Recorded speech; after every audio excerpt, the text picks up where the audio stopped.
안녕하십니까?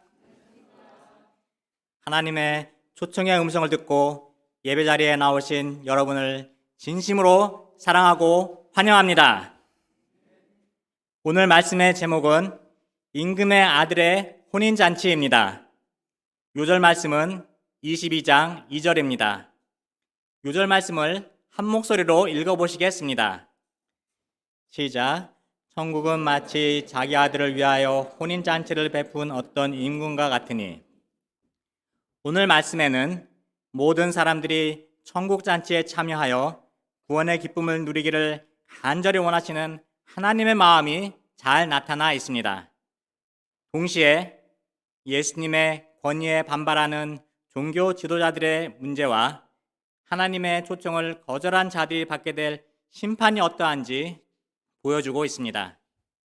이 시간 내가 모든 것을 갖추었으니 혼인잔치에 오소서. 어린 양의 혼인잔치에 우리를 간절한 마음으로 초청하시는 하나님의 음성에 기쁨으로 응답하기를 기도합니다. 또한 세상에서 죄로 더러워진 옷을 벗고 예수 그리스도의 의의 예복을 입음으로 하나님의 구원잔치에 참여하는 은혜와 기쁨을 충만히 누리기를 기도합니다.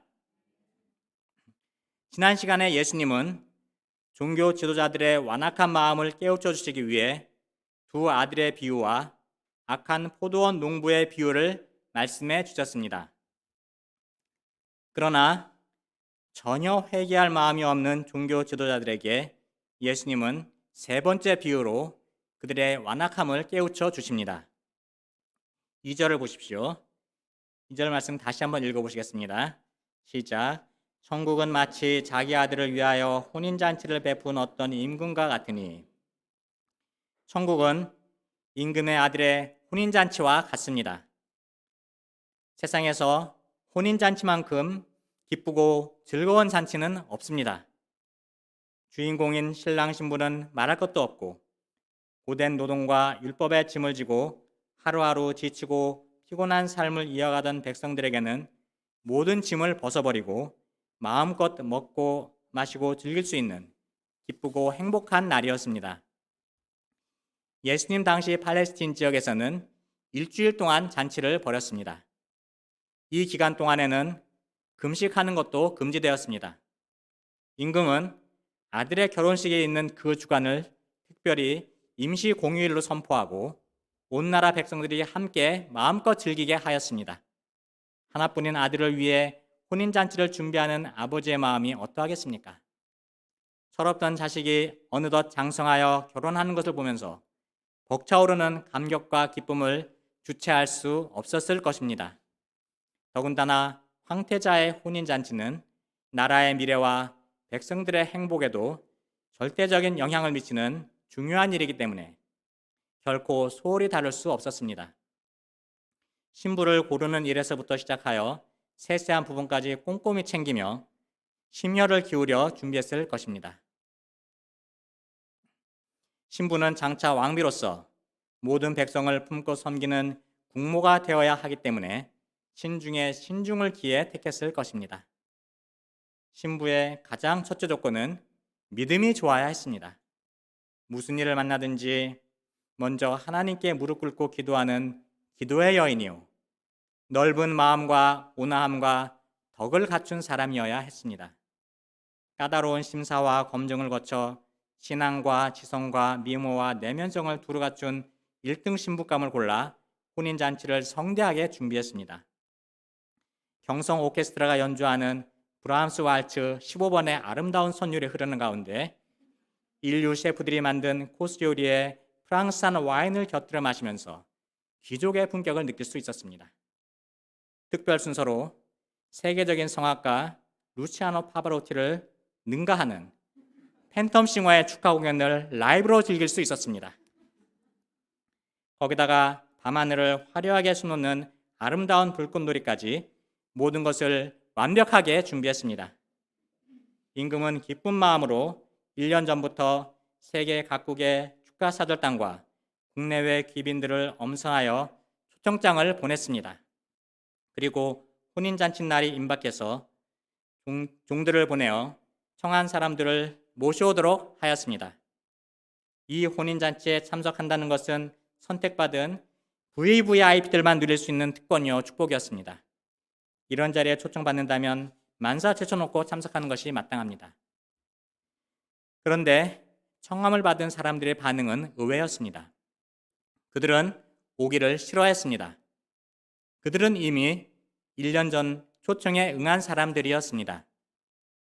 당시 풍습에 처음 초청을 수락한 후에 두 번째 초청을 거절하는 것은 주인에 대한 모욕으로 여겨졌습니다.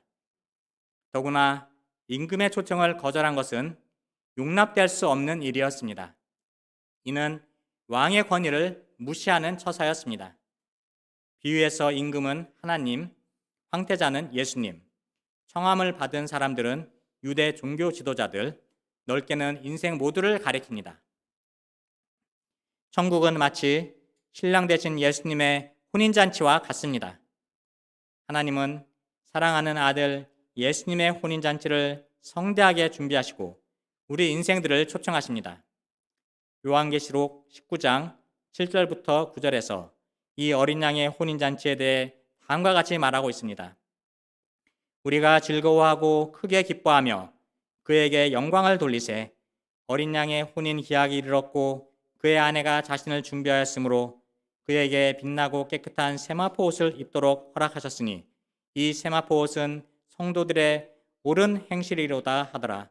천사가 내게 말하기를 기록하라. 어린 양의 혼인잔치에 청함을 받은 자들은 복이 있도다. 어린 양의 혼인잔치는 구원의 잔치요 생명의 잔치입니다. 은혜와 사랑의 잔치요 기쁨과 소망의 잔치입니다. 이스라엘 백성들은 이 잔치에 가장 먼저 초청을 받았습니다. 그런데 이스라엘 백성들은 천국 잔치에 관심이 없었습니다. 그들은 자신들에게 임한 하나님의 특별한 은혜를 발로 차버렸습니다. 보통 임금이라면 화가 머리끝까지 치밀어 당장에 특별법을 만들어 처벌하거나 옥에 가두었을 것입니다. 그러나 이 임금은 달랐습니다. 임금은 깊은 이해심과 인내심을 가지고 다시 초청했습니다. 종들의 태도가 무례해서 화가 나서 오기를 싫어한 모양이라 생각하고 이번에는 잘 훈련된 다른 종들을 보내어 더욱 정중하고도 간곡하게 초청했습니다. 내가 오찬을 준비하되 나의 소와 살찐 짐승을 잡고 모든 것을 갖추었으니 혼인잔치에 오소서. 사실 임금은 조금도 아쉬울 것이 없었습니다. 절대 권력을 가지고 있기 때문에 공권력을 동원하여 강제로 끌고 와서 참석시킬 수도 있었습니다. 만일 그렇게 하면 겉으로는 억지 웃음을 지으며 박수를 치고 앉아있지만 마음으로는 불평, 불만과 반발심으로 가득 차서 은혜와 기쁨이 없는 어색하고 냉랭한 잔치가 될 수밖에 없었을 것입니다. 임금은 그런 잔치를 원치 않았습니다. 임금은 이들이 마음으로부터 기뻐하며 축복된 잔치를 즐기기를 바랐습니다. 그래서 한 사람 한 사람에게 아쉬운 소리를 하면서까지 인격적으로 정중하게 초청했습니다. 임금은 참으로 겸손하고 온유하며 은혜와 사랑이 풍성하였습니다. 하나님은 인생들의 구원을 위해 모든 것을 완벽하게 준비하시고 간절한 마음으로 초청하십니다. 하나님은 인류 구원을 위해 오랜 세월 동안 선지자들을 보내어 메시아 탄생을 예비하셨습니다. 그리고 때가 되자 약속대로 예수 그리스도를 이 땅에 보내셨습니다. 예수님은 이 땅에 오셔서 죄로 병든 인생들을 섬기시고 모든 인류의 죄짐을 지시고 십자가에 못 박혀 죽으시고 부활하심으로 인생들을 괴롭히던 죄와 죽음 문제를 해결해 주시고 영생의 기쁨을 누리는 삶을 살게 하셨습니다. 때마다 풍성한 하나님의 말씀을 허락하심으로 우리의 영혼을 메마르지 않게 하시고 생명의 열매 맺는 복된 삶을 살게 하셨습니다. 하나님은 우리 인생들에게 은혜를 베푸시고 축복 주기를 원하십니다. 누구든지 이 혼인잔치에 참석하기만 하면 영생의 기쁨을 누릴 수 있습니다. 그런데 청함을 받은 사람들의 반응이 어떠합니까? 첫째로 무관심했습니다. 5절을 보십시오. 그들이 돌아보지도 않고 한 사람은 자기 밭으로 한 사람은 자기 사업하러 가고, 그들은 황태자의 혼인잔치에 전혀 관심을 보이지 않았습니다. 그들은 자기 밭, 자기 사업, 자기 일에만 관심을 쏟았습니다. 누가복음 14장 18부터 20절에는 나는 밭을 샀음에 아무래도 나가보아야 하겠으니 청컨대 나를 양해하도록 하라 하고, 또 한 사람은 이르되 나는 소 5겨레를 샀음에 시험하러 가니 청컨대 나를 양해하도록 하라 하고, 또 한 사람은 이르되 나는 장가 들었으니 그러므로 가지 못하겠노라 하였습니다.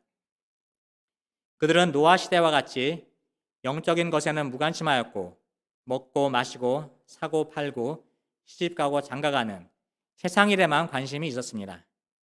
그들은 하나님의 일보다 자기 일을 더 앞세웠습니다. 오늘날 사람들은 어떻습니까? 요즘 사람들의 재테크에 대한 관심은 그 어느 때보다 뜨겁습니다. 하루가 멀다 하고 치솟는 아파트 가격은 부동산에 대한 관심의 열기를 실감하게 합니다. 연일 쏟아지는 각종 규제로 부동산 투자가 어려워지면서 동학개미라 불리는 이들의 주식 투자 열풍도 예사롭지 않습니다. 캠퍼스 분위기도 다르지 않습니다. 학생들은 학과 공부와 아르바이트를 하느라 성경 공부할 시간을 내는 것을 힘들어합니다. 불확실한 장래에 대비하여 주식을 공부하고 영어 공부와 각종 스펙을 쌓기 위해 온 힘을 쏟으며 취직시험 준비로 바빠서 하나님의 말씀에 관심을 쏟을 여유를 갖지 못합니다. 이들의 근본 문제는 하나님보다 자기를 사랑하고 세상을 더 사랑하는 것입니다.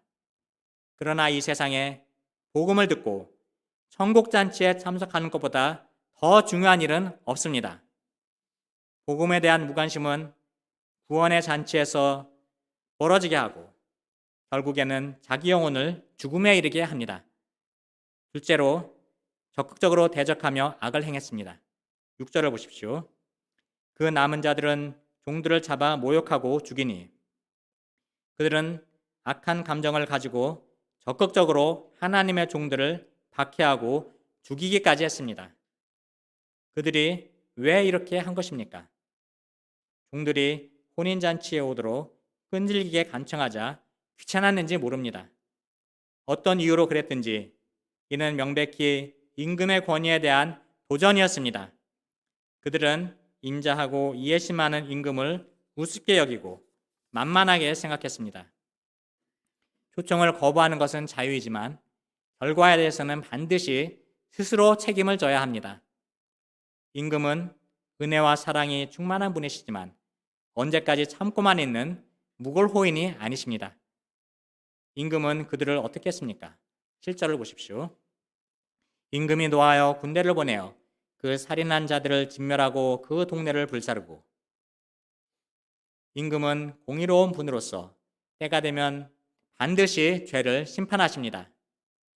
초청을 무시하고 자기 밭으로 자기 사업하러 간 것까지는 참으셨지만 임금의 종들을 죽인 것에 대해서는 참지 않으셨습니다. 임금은 노하여 군대를 보내어 살인한 자들을 진멸하고 그 동네를 불살라 버렸습니다. 임금이 이때까지 참은 것은 힘이 없어서가 아니라 그들에 대한 지극한 사랑과 배려 때문이었습니다. 이스라엘 백성들이 택함받은 백성으로서의 은혜와 특권을 저버리고 선지자들을 박해하고 메시아로 오신 예수님까지 십자가에 못 박아 죽였을 때 그 결국이 어떻게 되었습니까?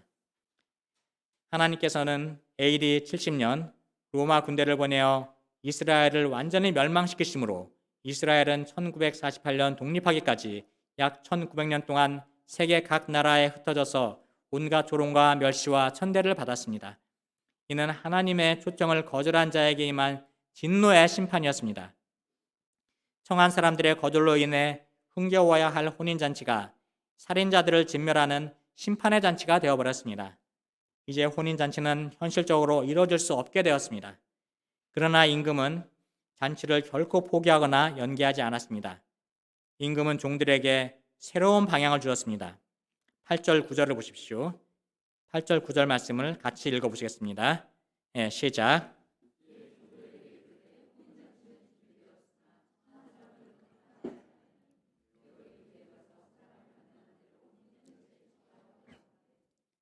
내거리에 있는 자들은 VIP들이 아닙니다. 내거리에는 다양한 부류의 사람들이 있습니다. 할 일 없이 서성이는 사람들, 죄 가운데 방황하는 사람들, 몸이 성하지 못한 사람들, 가난한 자들, 불황자들, 건달 등 대부분 황태자의 혼인잔치에 들어오기에는 부적절한 비천한 자들입니다. 그런데 임금은 이런 자들을 모두 데려오라고 명했습니다. 누가복음 14장 23절에서는 길가 산 울타리가로 나가서 사람을 강권하여 데려다가 내 집을 채우라 하였습니다. 임금은 잔치집을 손님들로 가득 채워서 혼인잔치를 성대하게 이루기를 원했습니다. 여기서 내거리길은 세계 각 나라를, 만나는 사람들은 세상 만민을 가리킵니다. 택한 백성 유대인들이 복음을 거절함으로 구원의 축복이 이방인에게로 넘어갔습니다. 결과적으로 구원의 문이 하나님을 알지 못하고 죄 가운데 방황하던 세상 모든 사람들에게 활짝 열렸습니다. 하나님은 세상 모든 사람들에게 복음을 허락하시고 천국 잔치의 기쁨을 누리기를 원하십니다. 우리도 본래 이방인들로서 내거리 길에서 방황하던 자들이었는데 하나님의 일방적인 은혜로 초청받고 구원의 잔치에 참여하는 은혜를 누리게 되었습니다. 10절을 보십시오. 종들이 길에 나가 악한 자나 선한 자나 만나는 대로 모두 데려오니 혼인잔치에 손님들이 가득한지라. 종들은 임금의 명령에 순종하여 선악에 상관없이 만나는 사람마다 혼인잔치에 데려왔습니다. 종들은 사람의 외모나 사회적 신분이나 도덕성을 보지 않았습니다. 유대인이나 이방인이나 남자나 여자나 부자나 가난한 자나 선한 사람이나 악한 사람이나 만나는 대로 초청했습니다. 그들 중에는 세리와 창기와 강도도 있었습니다. 게으름뱅이 허랑방탕한 자도 있었습니다. 부르심에 응답하는 사람은 누구든지 천국잔치에 참석할 수 있습니다. 여기서 우리는 종들의 역할에 대해 생각해 볼 필요가 있습니다. 내거리 길에 나가서 각종 죄인들을 혼인잔치에 초청하는 것은 쉬운 일이 아닙니다. 초청을 많이 할수록 욕도 많이 먹고 무시도 많이 당합니다. 내거리에 나가지 않으면 욕먹을 일도 없습니다. 그러나 종들은 자기 생각이나 체면, 자존심은 땅에 내려놓고 임금의 명령에 그대로 순종했습니다. 어떻게 이렇게 할 수 있었습니까? 그들은 임금을 사랑하고 한 사람도 멸망치 않고 다 회개하고 구원에 이르기를 원하시는 하나님의 마음을 잘 알았습니다. 그들의 충성심으로 말미암아 성대한 혼인잔치가 이루어질 수 있었습니다. 하나님의 역사는 이런 충성된 종들을 통해 이루어집니다. 지금 우리는 코로나19로 인해 전도하기 매우 힘든 시대를 살고 있습니다.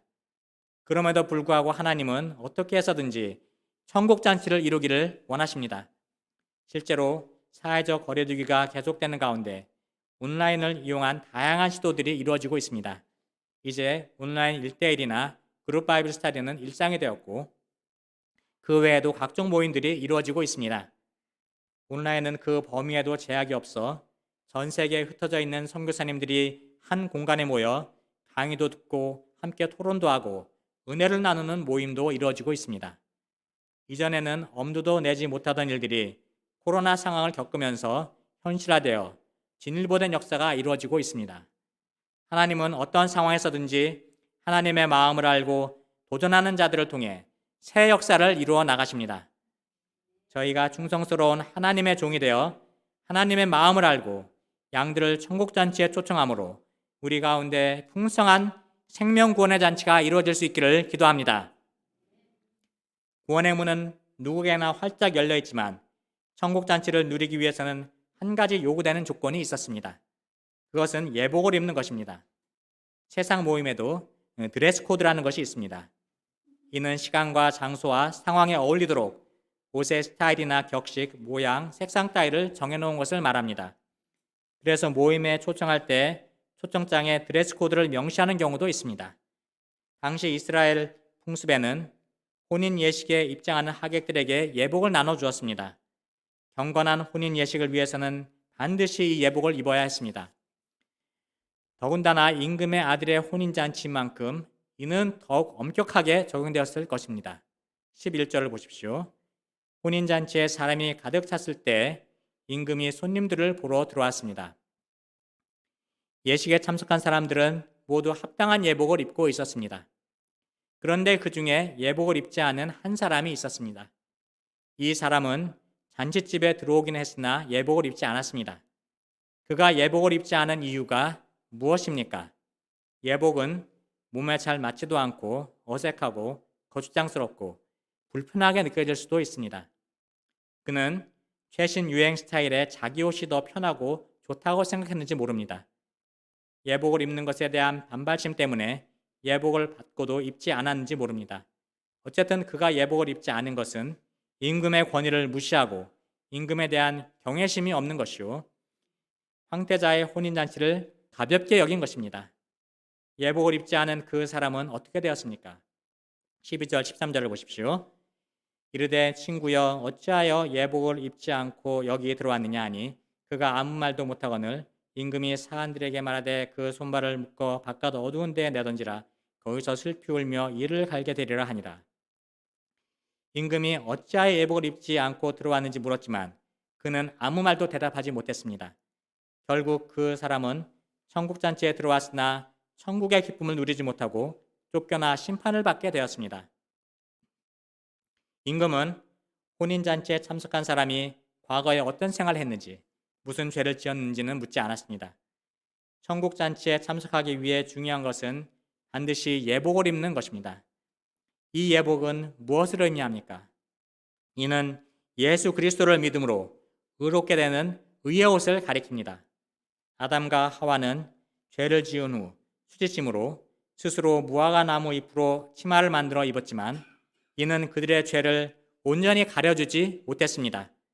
이런 그들을 위해 하나님께서는 짐승을 희생시켜 가죽옷을 지어 입히셨습니다. 그 가죽옷은 예수님을 상징합니다. 인간은 스스로 죄를 가릴 수 없지만 예수님께서 살과 피를 희생하셔서 우리의 죄를 가려주셨습니다. 로마서 13장 14절은 말합니다. 오직 주 예수 그리스도로 옷 입고 정욕을 위하여 육신의 일을 도모하지 말라. 또 갈라디아서 2장 16절은 말합니다. 사람이 의롭게 되는 것은 율법의 행위로 말미암음이 아니요 오직 예수 그리스도를 믿음으로 말미암는 줄 알므로 우리도 그리스도 예수를 믿나니 이는 우리가 율법의 행위로서가 아니고 그리스도를 믿음으로써 의롭다함을 얻으려 함이라. 율법의 행위로서는 의롭다함을 얻을 육체가 없느니라. 이 옷을 입으려면 세상에서 입고 있던 자기 옷을 벗어야 합니다. 교만과 정욕으로 더럽혀진 옷, 불신과 불순종과 반발심으로 얼룩진 옷, 율법과 자기의로 딱딱해진 옷을 벗어버리고 믿음으로 예수 그리스도로 옷 입어야 합니다. 예수 그리스도의 십자가 앞에 나아가 자신의 죄를 진실되게 고백하고 회개할 때 예수 그리스도의 보배 피로 나의 모든 죄를 씻어주시고 의의 옷, 구원의 예복을 입혀주십니다. 이 예복은 우리의 모든 죄와 허물을 가려줍니다. 예수 그리스도의 의의 옷을 입은 자만이 영광스러운 어린 양의 혼인잔치에 참여하여 천국의 기쁨을 누릴 수 있습니다. 하나님께서는 과거 자기 일로 바빠 천국잔치를 맛볼 수 없던 저를 학창시절 주님의 종들을 통해 간절하고 끈질기게 초청해 주셨습니다. 뿐만 아니라 이기심과 인본주의와 세상 욕심의 죄로 더러워진 옷을 벗고 예수 그리스도의 의의 옷을 입기까지 말씀과 중보기도로 섬겨주심으로 어린 양의 혼인잔치에 참여하여 구원의 은혜를 누리게 하시고 영육간의 풍성한 삶을 살게 하셨습니다. 그런데 요즘 코로나로 인한 어려움이 길어지면서 저의 관심은 현실에 매이고 하나님의 역사에서 멀어지고 있었습니다. 그저 병원을 찾아와준 환자가 고맙기는 하여도 내일은 어떨지 두려움으로 맞이했습니다. 세상이 왜 이렇게 되었는지 히포크라테스 형을 아무리 불러봐도 해결될 기미가 보이지 않았습니다. 그런데 오늘 말씀을 준비하면서 지금 이 순간에도 구원의 잔치를 베풀고 초청하시는 하나님의 간절한 음성을 듣게 하셨습니다. 제가 날마다 현실에 얽매이는 마음을 회개하고 하나님의 초청의 음성에 응답함으로 구원의 기쁨을 누리는 삶을 살기를 기도합니다. 이제 하나님은 저를 통해 누구든지 구원의 잔치에 초청하기를 원하십니다. 제가 먼저 초청받은 자로서의 특권만 누리려 하기보다 죄로 병들고 세상에서 지친 영혼들을 하나님의 간절한 마음으로 초청하여 구원의 잔치를 이루는 데 쓰임받는 삶을 살기를 기도합니다. 예수님은 결론적으로 말씀하십니다. 14절을 보십시오.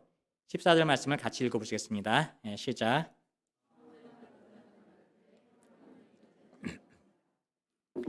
청함을 받았지만 택함을 입지 못한 사람들은 두 부류가 있습니다. 첫 번째는 초청을 받았지만 오기를 거절한 사람들입니다. 가장 먼저 천국 잔치에 초청받았지만 자기 일에 마음을 빼앗겨 참석하기를 거절한 이스라엘 백성들이 여기에 해당합니다. 두 번째는 초청에는 응했지만 예복을 입지 않은 사람들입니다. 이는 교회에는 들어왔으나 세상 죄를 회개하지 않고 믿음으로 살지 않는 사람들을 말합니다. 많은 사람들이 교회에 나와 교제하고 성경 공부하는 것은 좋아하지만 말씀 앞에서 회개함으로 죄로 더러워진 나의 옷을 벗고 예수님의 의의 옷으로 갈아입는 것은 좋아하지 않습니다. 이들은 신앙생활을 하는 것이 아니라 종교 활동을 하고 있는 것입니다. 이런 자들은 천국잔치에 합당하지 않습니다. 택함을 입은 자가 적다는 것은 단순히 현상만을 언급하신 것이 아닙니다. 여기에는 택함을 입은 자들이 많아지기를 바라시는 예수님의 간절한 마음이 담겨져 있습니다. 하나님은 코로나로 인한 현실의 어려움으로 영적인 일에 관심을 갖기가 더욱 힘들어진 이 시대에도 풍성한 구원의 잔치를 이루기를 원하십니다. 비록 대면 모임을 이루기 어려운 상황이지만 하나님의 마음으로 어떤 모양으로든지 양들을 초청하여 구원의 잔치를 이루기를 기도합니다. 특별히 온라인 일대를 적극적으로 이루고 중보기도로 섬기기를 기도합니다. 초청받은 모든 사람들이 죄로 오염된 자기 옷을 벗고 정결한 그리스도의 옷을 입음으로 천국잔치에 택함받은 자로서 구원의 기쁨을 충만히 누리기를 기도합니다. 기도하겠습니다. 사랑과 은혜가 풍성하신 하나님 아버지, 세상 일로 지치고 죄짐에 눌려 고통 가운데 살다 영원한 심판에 이를 자를 어린 양의 혼인잔치에 초청해 주신 은혜에 감사합니다. 날마다 예수님의 십자가 앞에 나아가 회개함으로 세상대로 더러워진 나의 옷을 벗고 예수 그리스도의 예복을 입고 구원의 잔치에 참여하기를 기도합니다. 지금도 저희를 통해 생명구원 잔치를 이루기를 원하시는 하나님의 마음을 알고 어떤 양이든지 초청하여 말씀과 중보기도로 섬김으로 천국잔치에 합당한 자로 빚어지게 하시고 함께 구원의 기쁨을 풍성히 누리기를 기도합니다. 예수 그리스도 이름으로 기도합니다. 아멘.